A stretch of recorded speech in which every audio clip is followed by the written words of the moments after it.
राम राम जी।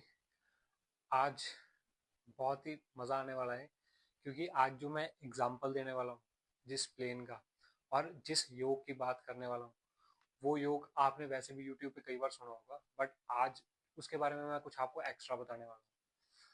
आज जो हम योग की बात करेंगे वो भी एक सक्सेस प्लेन की तरह की बात करेंगे, क्योंकि जो हमने पिछली वीडियो में जो बात करी थी वो भी सक्सेस प्लेन की थी। बट ये जो सक्सेस प्लेन है ये ज़्यादातर प्रॉपर्टी को डिपिक्ट करती है, जो कि हमारे नॉर्थ इंडियन ज़्यादातर इन्वेस्ट करने में पसंद ही करते हैं। पिछली जो वीडियो में हमने बात करी थी वो करी थी 4 5 6 के बारे में, जिसमें मैंने बताया था कि ये रेयरेस्ट ऑफ रेयर राजयोग है। अगर आपने वो नहीं देखा तो आप मेरी प्लेलिस्ट में जाके देख सकते हैं। आज जो मैं बात करने वाला हूँ वो है प्रॉपर्टी के रिलेटेड प्लेन के बारे में, जिसमें आता है 2 5 और 6, और ये हॉरिजॉन्टल होती है लो ग्रिड में। 2 क्या होता है? 2 होता है चंद्रमा, 5 क्या होता है? मरकुरी, और 8 क्या होता है? सैटर्न। अब जिसके भी ये योग अगर बैठ जाता है, अगर आपके फैमिली में कोई है, कोई आपका रिलेटिव है, कोई आपका बेटा है, कोई भी है, तो ऐसे लोगों को सिर्फ और सिर्फ प्रॉपर्टी में ही इन्वेस्ट करना चाहिए। अब लोग पूछेंगे कि प्रॉपर्टी में भी कहाँ? कई लोग कहते हैं कि हम इतनी बड़ी इन्वेस्टमेंट नहीं कर सकते। कहीं ना कहीं तो आप लोग इन्वेस्टमेंट करते होंगे। तो मेरे कहने से हो सके 6 महीने के लिए इस फील्ड में ट्राई कर लीजिए। मैं आप लोगों को दोस्तों एक बात बताना चाहता हूँ कि अगर आप लोग कामयाब होना चाहते हो तो आपको संकल्प करना पड़ेगा, तब उसमें आप विकल्प नहीं ले सकते। अगर आपने विकल्प लिया तो संकल्प वेस्ट हो जाएगा, क्योंकि जहाँ पे संकल्प होता है वहाँ पे विकल्प नहीं होता है, और जहाँ पे विकल्प होता है वहाँ पे कभी संकल्प नहीं होता। इसीलिए ये जो प्लेन है, अगर आप इसकी पावर को जानना चाहते हैं तो ऐसे जो लोग हैं अपने जो 30s या 40s की एज में जब वो आते हैं तो वो अपना घर बना लेते हैं, अपनी प्रॉपर्टी का अंपायर जो होता है वो ब्रॉड आउट कर लेते हैं 30s या 40s में आने से पहले। जबकि बहुत से लोग जो होते हैं अपने 50s में आते हैं, 60s में आते हैं, तब भी अपनी खुद का पर्सनल घर नहीं बना पाते, जो कि आजकल इंडियंस में हर एक इंडियन की एक बेसिक नीड है कि एक अपना घर होना चाहिए। तो वापस प्लेन के ऊपर आते हैं।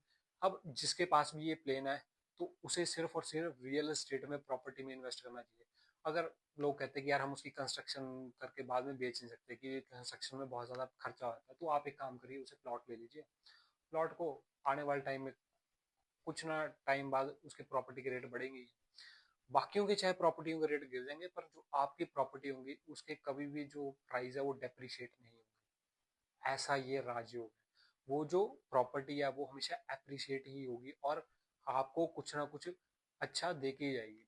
अब कुछ लोग कहते हैं कि यार हम प्रॉपर्टी में भी इन्वेस्ट नहीं कर सकते, तो जो रियल एस्टेट प्रॉपर्टी को जो बनाने में, कंस्ट्रक्शन में जो मटेरियल यूज होता है, आप उस चीज का बिजनेस कर सकते हैं। जैसे कि जो उसमें रोड़ी वगैरह यूज होती है, ईंटों का काम होता है, अगर आप बजरी का काम कर सकते हैं। बहुत से बिजनेस है जो इसमें काम आते हैं कंस्ट्रक्शन के टाइम पे। सरिया तो फिर भी अगर वो अलग एक पार्ट आ गया, बट आप ये काम कर सकते हैं रियल एस्टेट प्रॉपर्टी का। ज़्यादा नहीं तो एग्रीकल्चर, एग्रीकल्चर एक आपके लिए बहुत ही अच्छा ऑप्शन हो सकता है जिनके पास 2 5 8 की लाइन है। याद रखिए सर, इतना ज़्यादा कॉन्फिडेंट के साथ आपको कोई भी नहीं बताएगा कि सिर्फ और सिर्फ प्रॉपर्टी में इन्वेस्ट करिए। प्रॉपर्टी आपको एक का चार बनाने का दम रखती है, और ऐसे लोगों के पास जिनके पास 2 5 8 की लाइन है उन्हें तो स्पेशली प्रॉपर्टी में जाना ही चाहिए। अब मैं स्टार्टिंग की बात करूंगा कि मैं किसका एग्जांपल देने वाला था। अब मैं एग्जांपल देने वाला था बिल गेट्स का। बिल गेट्स जो है, उनकी जो डेट ऑफ बर्थ है वो है 28/10/1955। अब इसकी जो डेट ऑफ बर्थ है बिल गेट्स की, उनकी डेट ऑफ बर्थ ही उनके बारे में बता रही है, जहाँ से 2 भी आ गया है, 8 भी आ गया है और 5 भी आ गया है। उनकी डेट ऑफ बर्थ में ये चीज दिखाई दे रही है। और बिल गेट्स को कौन नहीं जानता? बिल गेट्स सबसे पहले सबसे ज्यादा रिचेस्ट पर्सन थे और इसी राजयोग के साथ पैदा हुए थे, तो आप क्यों नहीं हो सकते? सक्सेस बेशक थोड़ा कम ज्यादा हो सकता है, पर आपको सक्सेस होने से कोई नहीं रोक सकता। अगर आपको हमारी वीडियो थोड़ी भी इंफॉर्मेशनल लगती है तो जिसके पास भी ये राजयोग है तो प्लीज आप उसे शेयर करिए।